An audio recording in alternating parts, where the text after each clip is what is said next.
Hi, I'm Sarah and I'm from Biosecurity Queensland's Panama TR4 program. And I've got a question for you. What's North Queensland without our bananas? Can you imagine driving down the Bruce Highway and not seeing any banana farms? What would banana farmers do? What would the workers do? The banana industry here in Far North Queensland generates jobs and incomes for many. And the reason why I'm talking about this is we've got a serious disease of bananas called Panama disease tropical race 4. Also known as Panama TR4, and it's here in Far North Queensland. And you must be watching this video because you've got to do a job on or around a banana farm, and so we've all got to do what we can to minimise the spread of this disease. So let's find out a bit more. So Panama TR4 is a fungal disease that lives in the soil. You can see here these tiny little spores, and what happens is that they infect through the roots. They block the plant's ability to receive nutrients and water, and it causes the plant to die. The plant breaks down and the cycle continues. But the good news is that it doesn't affect the fruit, so bananas are still good to eat. So how big are these spores? They're tiny, and they can't be seen with the naked eye, so they can only be seen underneath a microscope. So it's not like you can go onto a farm and you know, oh, I can't step there because Panama's there.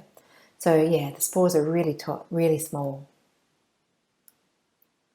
So why am I telling you this? Because Panama TR4 is a restricted matter under the Biosecurity Act, which means we all have a responsibility to limit its spread. In Australia, this banana industry contributes, just within Far North Queensland, $600 million, and it contributes $1.3 billion to the national economy. And that generates around 10,000 full-time jobs. So if you live in this area, I've got no doubt that you've either worked on a banana farm or you know somebody that is or has worked on a banana farm. And you know what? Australians love their bananas. They consume about 5 million every day. That's a lot of bananas. Now, Panama TR4 can devastate banana industries, as it has done so around the world. It was first detected here in Australia in 1997 in Northern Territory, and it wiped out the industry there. It was then detected here in Far North Queensland in 2015 on a commercial banana farm in the Tully Valley. Over the last 5 years, so really as of May 2020, it's been contained to 4 farms within the Tully Valley, which has been amazing, but this disease unfortunately will continue to spread, so we all need to do what we can to minimise the spread of the disease. So how do we do that? It's pretty simple. We just need to work together. It's everyone, it's you, it's me, it's everybody playing their part to minimise the spread of this disease. So how is it spread? Panama TR4 is easily spread by the movement of infected planting material and contaminated soil and water. In terms of the movement of soil and water, there's many ways that can be done through people, vehicles, floods, wildlife such as feral pigs. But the 2 main vectors are really people and vehicles. And when you think about it, they're the 2 that are more easier to control. And so they're the 2 we're going to focus on today. So how do we control it? Really simple. We've got to limit the movement of contaminated soil and water. Because once Panama TR4 has been in the soil, it's not eradicable. It means we can't get rid of it once it's here. So you must be watching this video because you've got a job to do on or around a banana farm. There's 4 key things you need to be aware of. You need to plan ahead, you need to work with a grower, and you need to come clean, leave clean. So let's find out a bit more about what these mean. Planning ahead. As it sounds, you've got to plan ahead. What do I need to do on the farm? Do I need to take tools on? Do I need to take every tool on? Because if you think about it, whatever goes onto the banana farm needs to come clean. And when you leave the banana farm, it needs to leave clean. So think about what you need to take on. Is there some things that you could use off the farmers? So think about what tools you need to take on. Think about what tools are the ones that are more easy to clean than others, for example. And a hard esky is going to be easier to clean than a soft esky. Maybe you want to lay some black plastic on some tools and equipment, so you're limiting the amount of contact that your tools and equipment are coming in with contact with soil. You need to work with a grower. It's their farm and their livelihood, and it's likely that they're going to have restrictions regarding access or cleaning or on-farm biosecurity that you need to adhere to. The number one rule is to never enter a banana farm without permission, so always call a banana farmer before you enter the farm. And they're going to have things you may have to do, like you may have to go through a vehicle wash. You may either have to clean your footwear or you may have to use their footwear.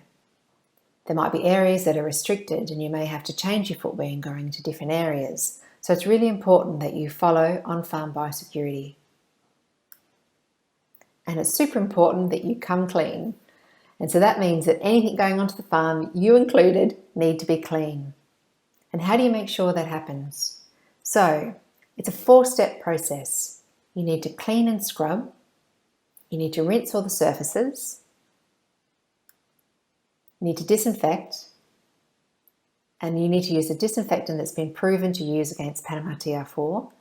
And you need to check and record.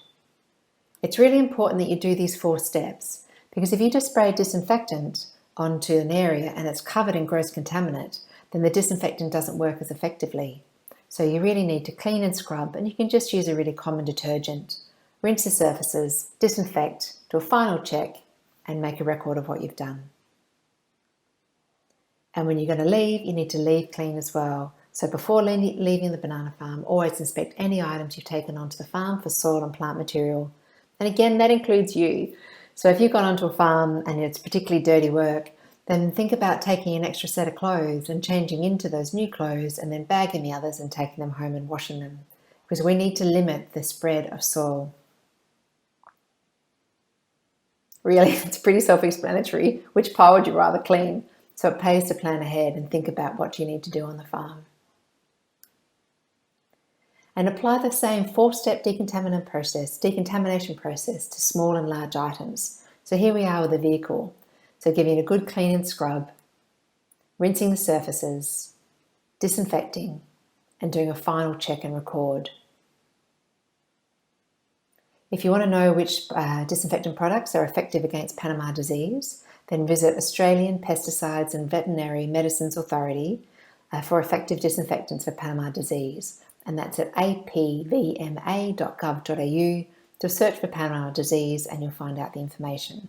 And remember, always use disinfectants in accordance with the product label, safety data sheet, or relevant AVPMA permit. There's also a decontamination guide available at panamatr4ready.com.au, or you can call into our Moresby office located 10 minutes south of Innisfail at 2-20 Moresby Road, Moresby. So in summing up, you can help to protect the banana industry by always having permission to enter a banana farm. Follow the farmer's biosecurity practices, only take what you need, come clean, leave clean, and call Biosecurity Queensland on 13 25 23 for more information.